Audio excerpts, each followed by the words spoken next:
Today I'm going to show you how to respond to negative Google reviews. I'm going to show you the 3 different types of negative Google reviews. And I'm going to show you how to turn a 1-star review into one of your #1 marketing tools to help you get more customers even when people are pessimistic about working with you. You're a business owner, I'm a business owner. Bad reviews suck. There's no ifs, ands, or buts about it. When you see that review come through, it just hurts you to your core. You pour all of your life, all of your hard work into this business, and now somebody's bashing it. A lot of times, it's just the person on the other end is having a bad day or they're absolutely crazy. But here's how you can respond to these reviews to make sure it doesn't hurt your business and might even help. The first type of negative review is a real unhappy customer. Maybe you messed up. Maybe someone on your team messed up. Maybe there really was a bad experience that one of your customers had, and they went to Google and they left you a negative review. Now what do we do? As a business owner who is obsessed with my business review harvest, my immediate response is to rattle back why they're wrong, why we did everything right, but that is not going to make you any more money. I forget who says it, but you can either be right or you can be rich. And this is the case where you want to choose to be rich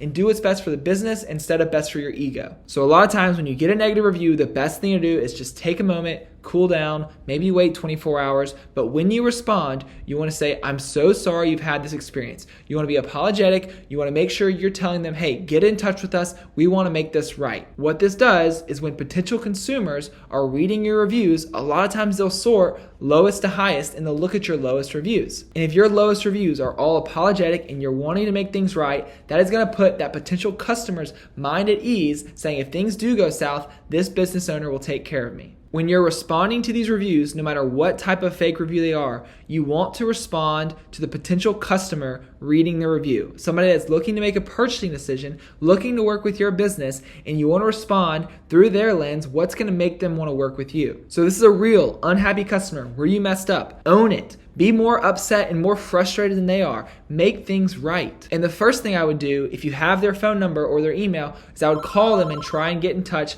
to make things right and get that review removed. Once you handle and de-escalate the situation, you can send them the link to your Google Business profile or send them the link to leave your review. They can change it to a 5-star review or they can just delete the review. This is super important if you're just getting started and you don't have a lot of reviews, because if you only have 20 reviews and you get 1 star, that's going to tank your rating on Google. The second type of review is a fake review, a fake customer you've never worked with, you have no record of service in them. And once again, you still want to respond with the potential customer in mind. These people reading the reviews don't know whether this was a fake customer or not. So we still want to be apologetic, we still want to solve the problem, we still want them to get in touch and try and make things right, but you can also add in the review response that you have no record of your service. So add a little note there saying, hey, we dug through our files, we can't find where we serviced you. Maybe their name on their Google account is completely different than the name in your records. Some people have fake Google accounts under aliases to leave negative reviews. So sometimes these can be real customers, so you probably want to treat it that way. But it's important to acknowledge that this might not be a real customer. This way, when people are reading it, they can say, hey, this might not have been a customer, this might not have been a legit review. The third type of negative review is from a potential competitor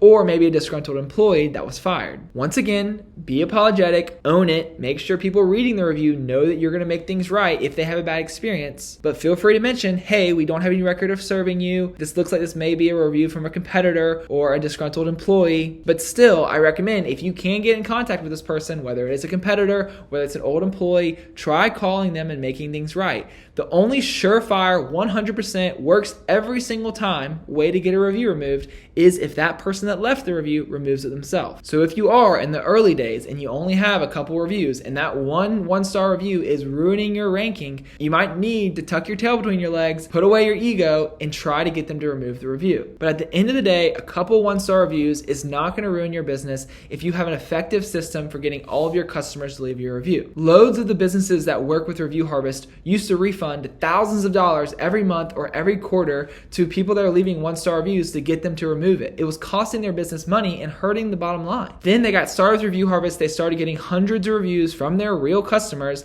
and now they have 600, 700, 1,000 reviews. A 1-star review is barely even noticeable. And the bonus tactic I promised I'd share about turning a 1-star review into one of the best things you can use to convert new customers is really only for businesses that I'd say have at least 100 reviews because you don't want it to tank your rating. But get one of your close customers, one of your good friends that's also a customer, someone that's interacted with your business that you trust, get them to leave a 1-star review. But at the beginning of the review, they need to say, this is really a 5-star review, but I just wanted to put 1-star reviews so anybody that's skeptical looking for all their negative reviews can know that this is actually an amazing company. Get them to add photos, get them to add long text to this review so that when somebody sorts by lowest, they're the first review that pops up. Now, all those skeptical potential customers who are sorting by lowest will see this review first, and they'll say that even your 1-star reviews are amazing. I know that one's a little controversial. I really don't recommend it unless you already have 100 or a couple hundred reviews so it doesn't mess up your rating. But that 1-star review can be an amazing asset for people looking through your Google Business Profile to show that you are a truly amazing business. If you've been in business a while and you're not getting the reviews that you know you deserve, feel free to sign up with Review Harvest down below with the link in description. You can get started totally for free. It's pay per review, so you don't pay until you get reviews. And oftentimes we can 3x or 4x reviews